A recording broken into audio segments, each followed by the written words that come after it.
Kim Chu, all-around partner ni Paolo Avellino. Girlfriend na, makeup artist pa? Kim Chu, nauubusan na daw ng damit. Damit na lamang ni Paolo Avellino ang sinusuot. Kim Pao fans, mainit na sinalubong ang sinulog homecoming ni Kim Chu. Tara, kwentuhan muli tayo.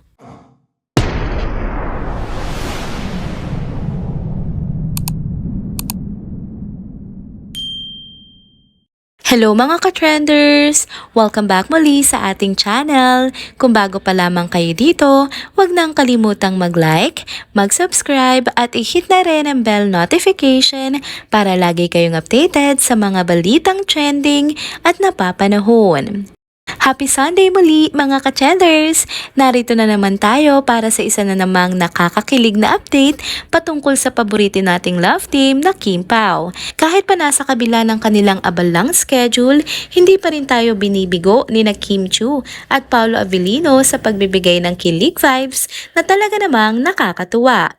Kahapon, nagtrending online ang isang post mula sa Abante News kung saan makikita ang sweet na tagpo sa pagitan ni na Kim Chu at Paolo Avellino.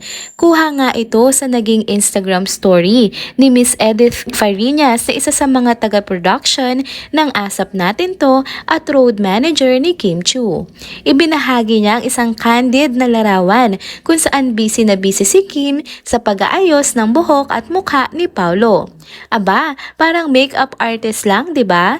Pero syempre, ibang level ang chemistry nila kaya hindi lang simpleng pag-aayos ang tingin ng fans sa eksenang ito.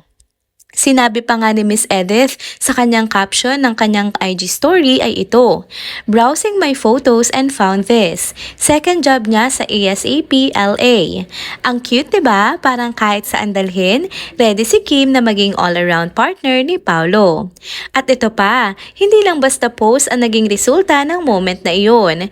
Nabaliw sa kilig ang mga Kim Pao fans matapos makita kung gaano nga kaalaga si Kim kay Paolo. Ang daming nagsabi na girlfriend or wife material talaga si Kim Chu. Ika pa ng iba, hindi daw nila kinakaya ang mga paayuda ng dalawang ito.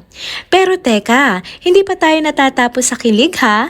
Alam niyo bang pati ang toned abs ni Kim Chu ay napansin din ng mga netizens?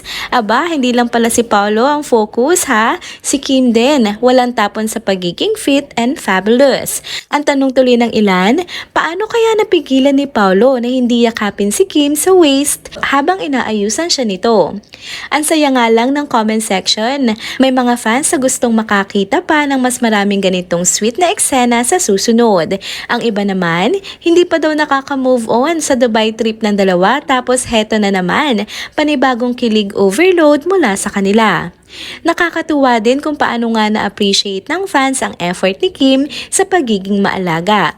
Kitang-kita sa picture kung gaano focus si Kim sa pag-aayos kay Paolo. Parang sinigurado niyang maging presentable si Paolo sa pagharap nito sa camera.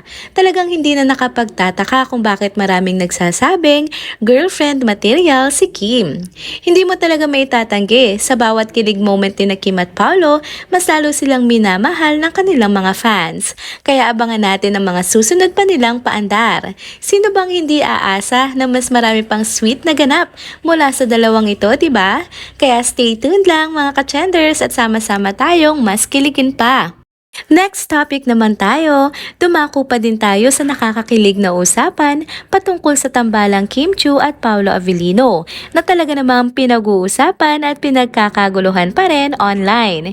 Hindi may kakaila na palaging may bagong pakilig na hatid ang dalawa, lalo na't palapit na ng palapit ang showing ng pagsasamahan nilang pelikulang My Love Will Make You Disappear. Isa sa mga talagang nagtrending kamakailan ay ang kwento patungkol nga sa tent na ito na ginagamit di umano ng dalawa sa kanilang set.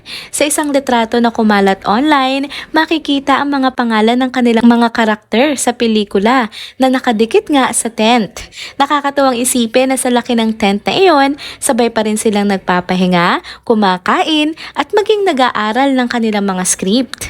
May mga nakakita pa raw na talagang tulungan sila. Si Paolo handang magbigay ng pointers kay Kim, habang si Kim naman ay nagbibigay ng masayang energy Lee na nagpapagaan ng trabaho ni Paolo Avellino. Talagang kitang-kita sa bawat interaction nila na hindi lang sila mahusay sa trabaho, kundi sobrang komportable rin nila sa isa't isa. At heto pa, isa pang napansin ng mga netizens ay ang tila matching moments nila pagdating sa mga suot. Isa sa mga litrato na pinag-usapan ay ang suot ni Kim na oversized na t-shirt. Kung pagmamasdang maigi, parang pareho ito ng t-shirt na dati nang nakitang suot-suot ni Paolo Avellino. Ang mga eagle-eyed fans ay mabilis na ikinumpara ang kulay at print ng t-shirt. At sigurado nga silang magkapareho nga ito. Hindi naman ito ang unang pagkakataon na may mga ganitong obserbasyon sila dahil ilang beses na nga nahuli ng netizen si Kim na suot-suot ang mga jacket ni Paolo. Sabi pa ng ilan, mukhang favorite ni Kim ang mga damit ni Paolo ha? Baka naman kasi sobrang komportable ang mga iyon para sa kanya. O baka gusto lang niyang madama ang presensya ng boyfriend niya kahit nasa trabaho sila. May mga nagbiro pa nga na baka gusto ni Kim ang amoy ni Paolo kaya lagi niyang sinusuot ang mga damit nito. Kung tutuusin, ang simpleng mga ganitong moment ang nagpapakilig sa mga fans. Mga bagay na nagpapakita ng pagiging sweet at supportive nila sa isa't isa, kahit pa nga sa maliliit na detalye lamang. Hindi na nakapagtataka kung bakit nagiging viral ang bawat kilos ng tambalang ito.